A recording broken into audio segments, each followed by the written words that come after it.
Iya, silakan. Bismillahirrahmanirrahim. Assalamualaikum warahmatullahi wabarakatuh. Waalaikumsalam warahmatullahi wabarakatuh. Oke. Sebelum kita mulai pembelajaran ini, Ibu mau pemimpin kelas atau ketua kelas untuk membaca doa sebelum belajar. Silakan Ibu Mega. Saya, Bu. Ya. Iya, baik Ibu Guru. Ya, teman-teman, kita baca doa terlebih dahulu ya, supaya kita belajarnya lebih lancar. Kita baca basmalah bersama-sama. Bismillahirrahmanirrahim. Sudah, Bu. Ya, makasih ya ketua kelas. Ayo selanjutnya Ibu akan absen kalian dulu ya. Yaya Guslia ada? Hadir, Bu. Sri Megawati? Hadir, Bu. Ismail? Muhammad Saifullah? Sudah hadir semua ya? Oke. Sekarang Ibu di sini akan memperkenalkan diri dulu. Nama Ibu Eha Hafidah SPDI. Ibu sebagai guru mata pelajaran Al-Quran Hadis. Apa anak-anak tahu Al-Quran Hadis itu apa? Di sekolah SD pernah belajar Al-Quran Hadis tidak? Udah, Bu. Ya, tentu ya. Kalau di SD biasanya kita belajar PAI. Tapi kalau di MTS, PAI itu terbagi menjadi 5. Ada Al-Quran Hadis, ada fikih, ada bahasa Arab, ada SKI, dan juga akidah akhlak. Ya? Oke, sekarang Ibu akan menjelaskan apa sih tujuan pembelajaran Al-Quran Hadis itu. Ya, kita lihat di sini Ibu sudah tulis biar kalian paham apa sih tujuan pembelajaran kita. Nah, tujuan pembelajaran pada kali ini adalah, sudah kelihatan belum? Belum, Bu. Oh, siap-siap. Lihat dulu ya.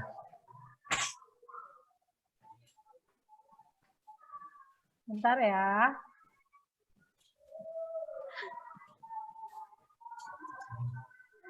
Sudah? Belum, Bu.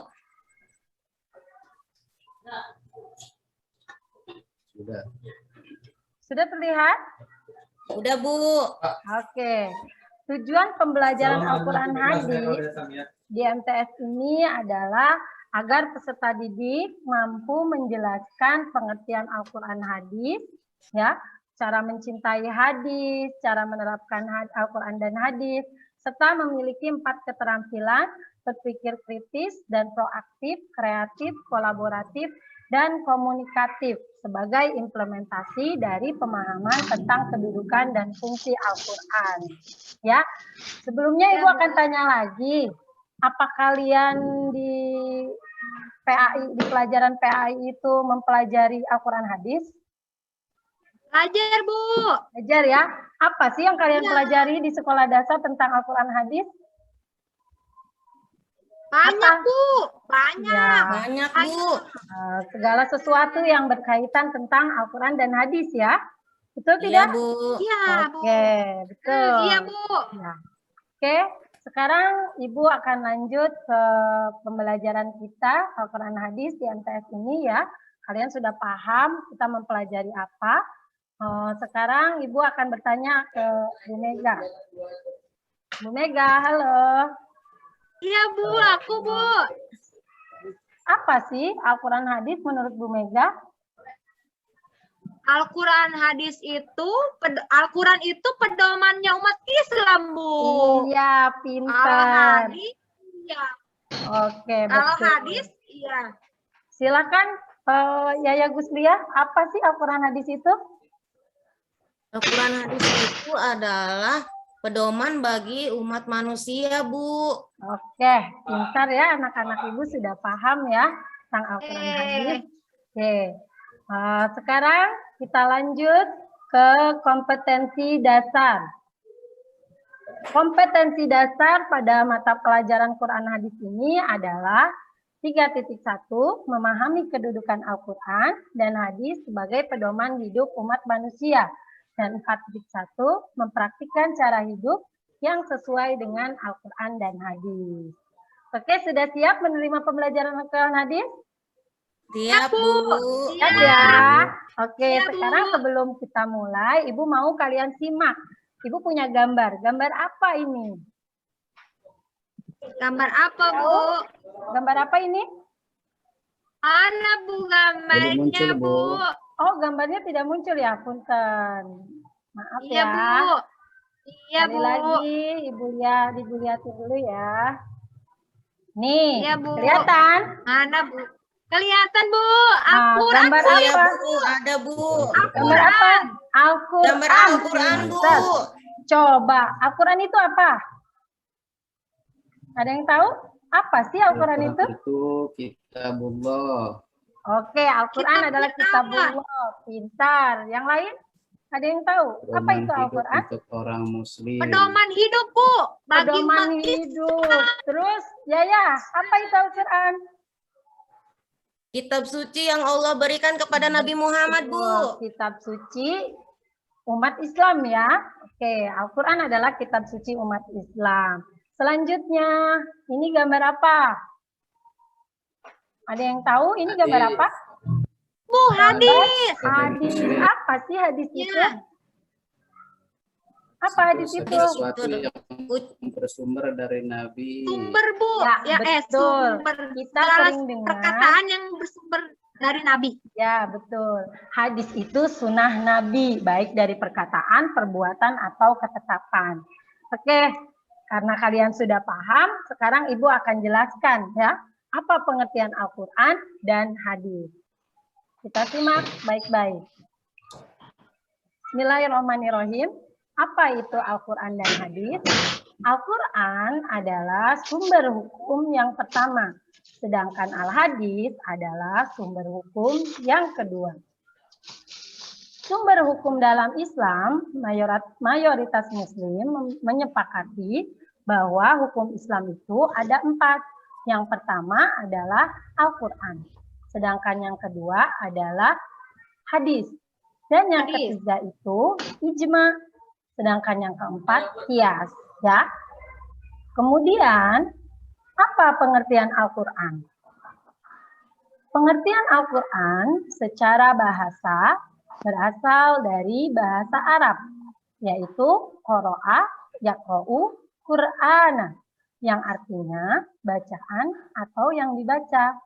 Dan menurut Dr. Profesor Quraisy Shihab, huruf alif pada lafaz qoro'a ini ya mengandung arti kesempurnaan.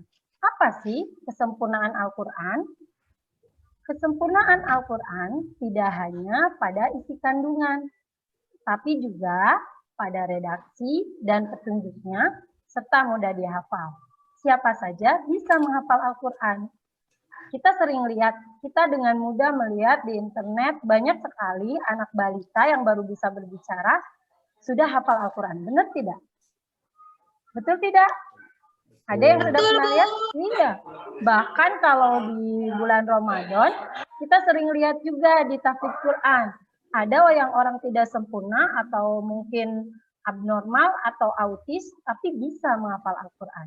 Itulah kesempurnaan Al-Quran. Al-Quran mudah dihafal untuk siapa saja. Kemudian selanjutnya, pengertian Al-Quran secara istilah. Al-Quran secara istilah adalah firman Allah yang mengandung mukjizat yang diturunkan kepada Nabi Muhammad melalui malaikat Jibril yang termaktub di dalam mushaf-mushaf yang disampaikan secara mutawatir serta membacanya merupakan ibadah. Apa sih kalamullah itu? Ya, tadi kan pengertian Al-Quran adalah kalamullah. Al-Qur'anu wal kitabul mu'jizul munazzalu 'alan nabi sallallahu alaihi wasallam al-maktubu fil masahifi al-manqulu alaihi bitawaturi al-muta'abbadu bitilawatihi. Apa Al-Qur'an itu? Al-Qur'an adalah kitab. Kitab yaitu kalamullah atau firman Allah yang berasal bukan dari Nabi Muhammad, bukan dari malaikat, apalagi makhluk lainnya, tapi berasal langsung dari Allah. Itu yang dimaksud dengan kalamullah atau firman Allah. Sedangkan al-mu'jizu, Al-Qur'anu wal kitabul mu'jizu. Apa yang dimaksud dengan mu'jizu? Mu'jizu adalah mukjizat, yang artinya kemampuan luar biasa yang diberikan Allah kepada Nabi Muhammad Sallallahu Alaihi Wasallam. Mukjizat Nabi Muhammad itu sangat banyak, tapi yang istimewa adalah Al-Quran, ya, karena Al-Quran ini adalah mukjizat Nabi yang sangat istimewa. Selanjutnya, bitawatur. Al-Quran itu diturunkan dalam bentuk mushaf-mushaf yang secara mutawatir. Apa mutawatir itu? Mutawatir adalah riwayat yang disampaikan oleh 3 orang atau lebih yang berakhlak mulia, yang sempurna hafalannya dan tidak pernah bohong, serta apabila kita membaca Al-Quran ini dinilai ibadah. Itu secara istilah, ya. Selanjutnya, nama-nama lain Al-Quran. Nama-nama lain Al-Quran, di dalam Al-Quran sangat banyak sekali, ya. Ada Alkitab, ada Al-Furqan, ada Al-Hud, ada Az-Zikra, ada At-Tanzil, dan ada juga Al-Mau'idah, dan lain sebagainya. Namun di sini Ibu hanya menjelaskan 4 saja. Nanti selebihnya kalian bisa cari dalam Al-Quran, bisa lewat internet maupun Al-Quran sendiri, ya. Oke, untuk yang pertama, nama-nama lain Al-Quran yang pertama adalah Alkitab. Apa itu Alkitab? Alkitab artinya kitab atau pedoman. Dalam Quran surat Al-Baqarah ayat 2, di sini ada firman Allah, ya, yang menjelaskan tentang Alkitab yang berbunyi A'udzubillahi minasyaitonirrajim. Bismillahirrahmanirrahim. Dzalikal kitabu la raiba fihi hudan lil muttaqin. Yang artinya kitab Al-Qur'an ini tidak ada keraguan padanya, petunjuk bagi mereka yang bertakwa. Itu nama lain Al-Qur'an yang pertama. Kemudian yang kedua yaitu Al-Furqan. Apa sih Al-Furqan itu? Al-Furqan adalah pembeda. Ya, ini terdapat dalam Quran surat Al-Furqan ayat 1. Kemudian ada juga dalam Quran surat Asy-Syu'ara ayat 198 di situ 9293 di sini menerangkan tentang At-Tanzil. At-Tanzil itu artinya yang diturunkan. Kemudian ada juga yang keempat, nama lain Al-Quran adalah Az-Zikra, yang artinya peringatan. Di dalam Al-Quran dijelaskan, Quran surat Al-Hijr ayat 9, Bismillahirrahmanirrahim. Inna nahnu nazzalna dzikra wa inna lahu lahafidun. Di sini dijelaskan bahwa sesungguhnya kamilah yang menurunkan Az-Zikr atau Al-Quran dan sesungguhnya kami benar-benar memeliharanya. Itu adalah nama-nama lain Al-Quran. Ya. Nanti kalian bisa cari nama-nama lain Al-Quran ini karena sangat banyak, tidak bisa Ibu tulis semuanya. Nanti kalian cari sendiri. Untuk selanjutnya, pengertian hadis. Apa sih hadis itu? Tadi kalian ada yang jawab, hadis itu adalah sunnah Nabi. Ada yang jawab juga hadis itu segala sesuatu yang dari Nabi. Agar kita lebih jelas lagi akan Ibu rinci apa ya pengertian hadis.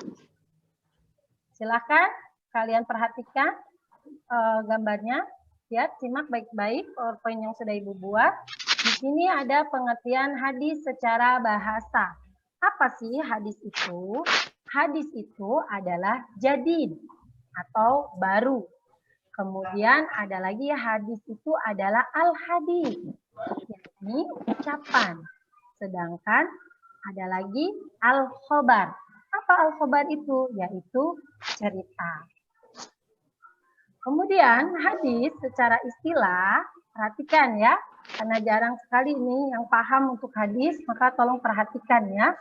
Hadis secara istilah yaitu setiap sesuatu yang diriwayatkan atau dinisbahkan kepada dari Rasulullah Shallallahu Alaihi Wasallam, baik berupa perkataan, perbuatan, dan penetapan sifat perjalanan Nabi, baik sebelum atau sesudah diutus menjadi Rasul. Itu adalah pengertian hadis secara istilah. Selanjutnya, pengertian hadis secara istilah ini dibedakan menjadi 3. Apa saja? Kita sering dengar ada hadis qauli. Apa hadis qauli itu? Hadis qauli ini adalah perkataan, yaitu segala perkataan yang pernah diucapkan Nabi Muhammad dalam berbagai bidang, baik syariah, akhlak, akidah, dan lain sebagainya. Ini pengertian hadis secara istilah yang pertama, yaitu perkataan atau hadis qauli. Kemudian yang selanjutnya, yang kedua, ada hadis fi'li. Apa itu hadis fi'li? Hadis fi'li itu hadis perbuatan Nabi, yaitu perbuatan-perbuatan yang berisi penjelasan-penjelasan taktis Nabi Muhammad SAW terhadap peraturan-peraturan syara yang belum jelas teknik pelaksanaannya, seperti jumlah rakaat, cara melaksanakan sholat, cara berhaji, cara berzakat, dan lain-lain. Sedangkan yang ketiga yaitu keadaan. Apa itu keadaan? Takrir. Apa sih takrir itu? Keadaan beliau Nabi Muhammad yang mendiamkan atau tidak ada reaksi sama sekali, ya, tidak ada tindakan atau pendiaman Nabi, ya, yang menyetujui apapun yang dilakukan oleh para sahabatnya. Itu adalah keadaan atau takrir. Bagaimana? Sudah paham? Sudah paham anak-anak? Sudah, Bu. Dari Ibu? Oke. Kalau sudah ada pertanyaan tidak dari penjelasan Ibu, mungkin ada yang kurang jelas, silakan ditanyakan. Tidak ada. Kalau tidak ada, Bu. Ibu yang akan bertanya ya. Siap? Ya, Bu. Coba Ibu mau minta Ibu. Ya, halo. Bu, ya, Bu. Ya, Ibu ya. Ibu mau tanya, apa sih Al-Quran itu? Coba yang Ibu tahu setelah menyimak tadi, apa pengertian Al-Quran menurut Ibu? Al-Quran itu ialah pedoman bagi umat manusia yang diturunkan kepada Nabi Muhammad. Oke, pintar. Coba Ibu Mega, apa pengertian Al-Quran menurut Ibu Mega? Pengertian Al-Quran? Kalau menurut saya, Bu, Al-Quran itu adalah perkataan yang bersumber dari Allah Subhanahu wa Ta'ala dan merupakan utama. Oke, pintar ya. Umat Muslim, Bu. Oke, selanjutnya Bapak Ismail, halo. Ya? Oh, Ibu. Ya. Hadis menurut Bapak itu apa sih? Hadis itu perkataan Nabi Shallallahu Alaihi Wasallam atau segala sesuatu yang bersandarkan kepada Nabi Shallallahu Alaihi Wasallam, baik itu ucapan, perbuatan ataupun ketetapan. Oke, alhamdulillah ya anak-anak Ibu sudah paham ya dari penjelasan Ibu. Selanjutnya Bapak Sapi, halo, Bapak Sapi. Tapi dipanggil loh sama Bu Guru. Kamu kemana? Ya udah. Sudah ya. Ibu sudah anggap kalian semua paham. Sekarang Ibu mau salah satu dari kalian menerangkan apa yang tadi Ibu jelaskan. Ya, siap ya? Ismail, Bu. Ismail. Oke. Bapak Ismail. Coba Siap, Ibu Bu. mau Bapak Ismail mempresentasikan kepada teman-teman apa sih pengertian Al-Quran dan apa sih pengertian hadis? Nah, ini sedikit saja ya Bu ya, yang Iya saya nggak apa-apa terima itu dari kan. Ibu. Ya. Ya, kalau yang saya pahami tadi dari penjelasan Ibu bahwa Al-Quran adalah pada intinya firman Allah Subhanahu wa Ta'ala yang berbahasa Arab, yang disampaikan secara mutawatir, kemudian dalam bentuk mushaf, Terus membacanya ibadah dimulai dari surat Al-Fatihah dan diakhiri dengan surat An-Nas. Ya, pintar. Terus hadis, pengertian hadis itu apa? Adapun hadis ya, tadi yang saya sampaikan, ma'udifa ila Nabi sallallahu alaihi wasallam fi'lan au qaulan au takriran, yaitu ucapan Nabi sallallahu alaihi wasallam atau segala sesuatu yang bersandarkan kepada Nabi sallallahu alaihi wasallam, baik itu ucapan, perbuatan, dan ketetapan. Oke, Yang mantap. saya tangkap. Bagus ya, berarti kalian sudah bisa menyimpulkan apa yang Ibu jelaskan tadi. Sekarang Ibu yang akan memberi kesimpulannya agar bisa kalian catat. Silakan kalian lihat di sini ada kesimpulan yang Ibu ambil. Pengertian Al-Qur'an bahwa Al-Qur'an merupakan firman Allah ya. Firman Allah yang menjadi halo? Ya. Ya, Bu. Firman Allah Subhanahu wa taala yang dari Nabi Muhammad yang menjadi mukjizat Nabi Muhammad Shallallahu alaihi wasallam diriwayatkan dengan jalan mutawatir dan membacanya bernilai ibadah. Sedangkan al-hadis segala sesuatu yang bersumber dari perkataan, perbuatan, dan penetapan sifat perjalanan Nabi, baik sebelum atau sesudah diutus menjadi Rasul. Paham ya anak-anak? Iya, Bu. Oke. Iya, Bu. Selanjutnya, Ibu mau kalian mengerjakan tugas yang telah Ibu sediakan. Nanti bisa kalian lihat di Google Classroom atau di WA yang akan Ibu bagikan linknya. Ada video yang bisa kalian simak, video yang tadi ya, ada video pembelajaran dari Ibu. Dari situ kalian bisa mengerjakan evaluasi tugas yang Ibu berikan. Paham tidak anak-anak yang Ibu bicarakan? Iya, Bu. Oke, Iya, nanti Bu. kalian bisa nanti kalian bisa lihat ya di Google Classroom atau WA, kalian kerjakan, jangan sampai tidak dikerjakan. Oke, Ibu tunggu hasil tugasnya dari kalian. Kita akhiri pelajaran ini dengan bersama-sama membaca hamdalah. Alhamdulillahirobbilalamin. Oke, sekian dari Ibu. Terima kasih. Wassalamualaikum warahmatullahi wabarakatuh. Waalaikumsalam warahmatullahi wabarakatuh.